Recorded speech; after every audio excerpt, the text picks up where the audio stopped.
Sementara itu, Saudara, Panitia Pengawas Pemilu Kabupaten Sinjai, Sulawesi Selatan memproses adanya dugaan oknum Ketua PPS yang dilaporkan membuka kotak suara di kantor Camat Sinjai Timur.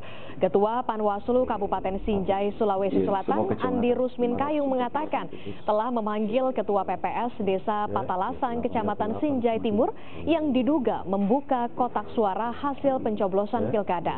Menurut Andi Rusmin, RD akan dimintai keterangan terkait motif membuka kotak suara yang telah diserahkan ke pihak panitia pemilihan kecamatan.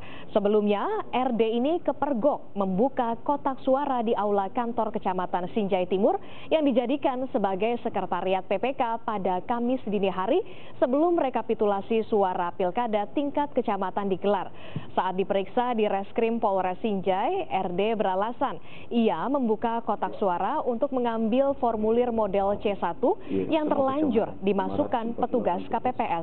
Formulir C1 memang sedianya tidak dimasukkan dalam kotak, melainkan diserahkan ke PPK untuk selanjutnya dibawa ke kantor KPU Sinjai. 30. Kami sementara prosesnya dan akan membawa masuk pembahasan ke Sentraga Gubernur hari ini juga.